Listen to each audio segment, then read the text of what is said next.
Assalamualaikum warahmatullahi wabarakatuh. Pada video kali ini kita akan bahas tentang materi kemonotonan fungsi, di mana nanti kita akan belajar bagaimana menentukan interval berapa fungsi mengalami kenaikan dan di interval berapa fungsi mengalami penurunan. Baik, ini di depan kita sudah kita tampilkan sebuah grafik dari fungsi fx sama dengan x pangkat 3 ditambah 3x kuadrat min 2. Dan secara awam saja, ternyata grafik tersebut kita bisa baca dia mengalami kenaikan. Kalau kita baca dari kiri ke kanan ya, mengalami kenaikan kemudian turun, lalu dia naik lagi. Nah, dari sini kita tentukan dulu batas-batasnya ya, di mana dia mulai naik kemudian turun. Nah, ini batasnya kita bisa tandai dahulu di sini. Nah, ini ternyata mengarah kepada x sama dengan min 2. X sama dengan min 2. Nah, ini bisa kita taruh tulisan di sini sebagai tanda saja. Kemudian pada interval yang ini juga ya, ini juga ternyata mengalami kestabilan ya, dia dari turun kemudian naik lagi. Ini di sini. Ini di sini ternyata di saat x sama dengan 0. X sama dengan 0.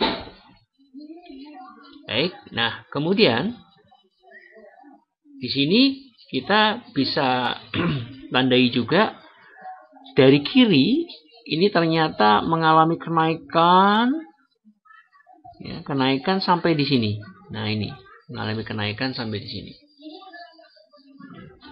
Kemudian kita bahas yang selanjutnya, dari x sama dengan min 2 ini ternyata mengalami turun ya, mengalami turun. Ini turun sampai pada x sama dengan 0. Lalu setelah x sama dengan 0 ini naik lagi dia. Nah, naik lagi sampai tidak bisa ditentukan sampai batasnya ya. Nah, maka kita bisa simpulkan di sini ya, kurva ini ya mengalami kenaikan. Ini bisa kita tulis di sebelah kanan ini. Interval naik ini adalah pada saat dia x kurang dari min 2. Nah, ini kita bisa sama-sama amati di sini bahwa ternyata mengalami kenaikan dari saat x kurang dari min 2. Kemudian atau x lebih dari 0. Nah, ini kita amati di sini. Ya, lebih dari 0, naik lagi. Ya. Nah, ini untuk interval naiknya. Nah, sekarang kita akan coba untuk interval turunnya. Mungkin kalian bisa ya menentukan interval turunnya ya.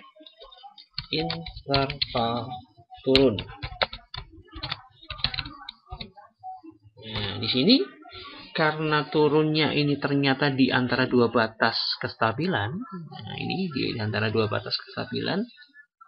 Maka kita bisa katakan bahwa ini interval ini kan turunnya di antara mulai dari min 2 sampai ke 0 kan. Nah, berarti kita bisa tulis di sini interval turunnya itu min 2 kurang dari x kemudian kurang dari 0. Nah, ini kita bisa lakukan di situ.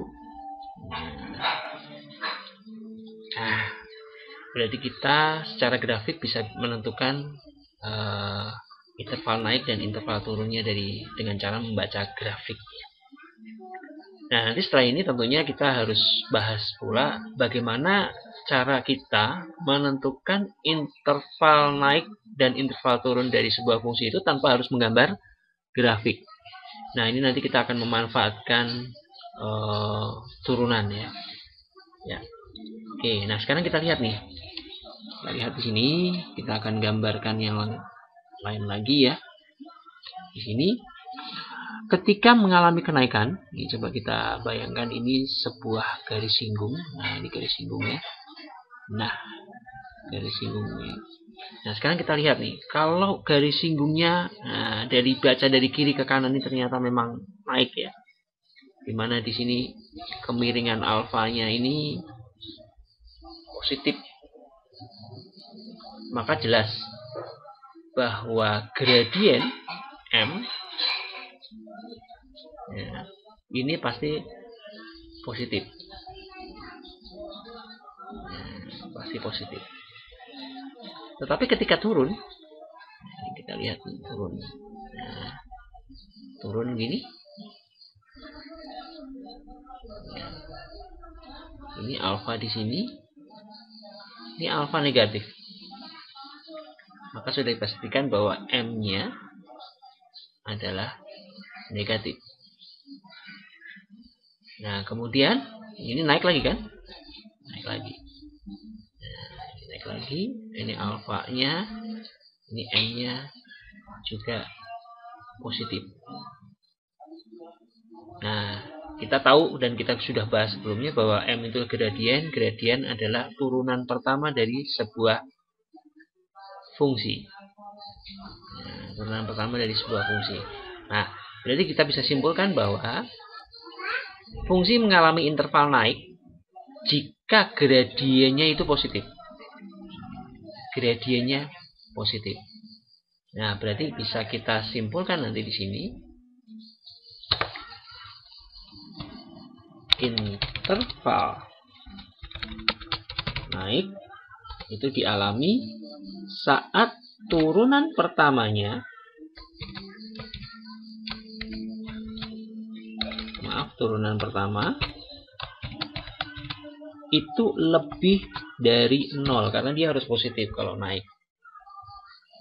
Nah, kemudian untuk turun tentunya dia harus negatif. Berarti kita bisa simpulkan di sini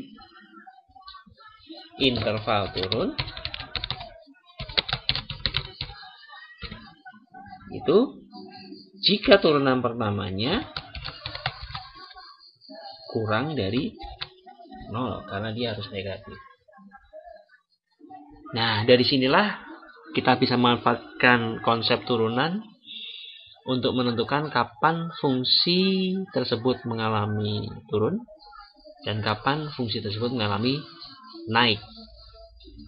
Nah, nanti kita akan lihatkan contoh perhitungannya, contoh-contoh soalnya di slide selanjutnya. Oke. Baik, kita lanjutkan untuk melakukan tujuan yang sama. Kita menentukan interval naik dan turun dari fungsi yang sama. Tadi kita sudah bahas dengan GeoGebra ya, kita bahas dengan gambar grafiknya, tapi ini tanpa menggambar grafik sekarang. Fx sama dengan x pangkat 3 ditambah 3x kuadrat min 2. Tadi kita tahu bahwa gambar grafik dari fungsi ini ternyata mengalami naik, dua kali naik dan satu kali turun. Nah, dari sini kita akan coba tentukan naik dan turunnya tanpa menggambar grafik, tapi kita menggunakan konsep turunan. Tadi kita tahu bahwa ternyata kurva atau grafik itu mengalami naik itu saat M atau gradiennya atau turunan pertamanya itu lebih dari 0. Oke, sekarang kita bahas naik dulu. Interval naik itu bisa dicapai saat turunan pertamanya lebih dari 0. Nah, kita sudah belajar bagaimana cara menurunkan sebuah fungsi aljabar. Untuk x pangkat 3 ditambah 3x kuadrat min 2 ini kalau kita turunkan menjadi 3x kuadrat ditambah 6x. Min 2-nya kalau diturunkan jadi 0. Nah, ini turunan pertamanya harus lebih dari 0. Karena kita akan mencari interval naiknya. Baik, kita selesaikan pertidaksamaan ini ya. Jadi kita bagi dengan 3. Ini menjadi x kuadrat ditambah 2x lebih dari 0. Kemudian kita faktorkan. Begini. Di sini kita dapat x sama dengan 0, lalu di sini kita dapat x sama dengan min 2. Ya. Kemudian kita gambarkan. di sini min 2, lalu di sini 0. Baik, kita lakukan pengujian ya. Mungkin di sini kita bisa temukan sebuah angka di antara 0 sama min 2 ini ada angka min 1. Min 1 kita lakukan pengujian di sini. Min 1 dikali min 1 tambah 2. Min 1 tandanya negatif. Min 1 tambah 2 ini nanti hasilnya positif. Negatif dikali positif jadinya negatif. Nah, otomatis selang-seling begini. Nah, karena di sini yang kita minta adalah turunan pertamanya harus lebih dari 0, maka ini berarti kesimpulan kita ada yang di positifnya. Nah, sehingga interval naiknya sudah kita bisa tentukan bahwa ini X kurang dari min 2, ini X lebih dari 0. Nah, ini adalah interval naiknya. Nah, kemudian untuk interval turunnya, ini kita bisa gambarkan di sini. Interval turun tadi sudah kita bisa simpulkan bahwa fungsi mengalami penurunan jika intervalnya ini ternyata turunan pertamanya harus kurang dari 0. Nah, kita tahu turunan pertama tadi sudah kita dapatkan 3x kuadrat plus 6x ini harus kurang dari 0. Oke, kita selesaikan juga sama kayak tadi, bagi 3. X kuadrat ditambah 2x kurang dari 0. Kita faktorkan. Kemudian di sini kita dapat x sama dengan 0 atau x sama dengan min 2. Kita gambar lagi garis bilangan. Min 2, lalu ini 0. Sama dengan yang tadi ya. Di sini pasti sini negatif, sini pasti positif, sama. Hanya saja karena yang kita minta di sini, yang kita inginkan adalah kurang dari 0. Berarti yang negatif. Nah, berarti intervalnya min 2 kurang dari X kurang dari 0. Nah, selesai. Ini interval turun dan ini interval yang naiknya. Terima kasih sudah menonton video ini. Semoga bermanfaat dan tetap semangat bersama matematik yang unik, menggelitik, fantastik, dan asyik. Assalamualaikum warahmatullahi wabarakatuh.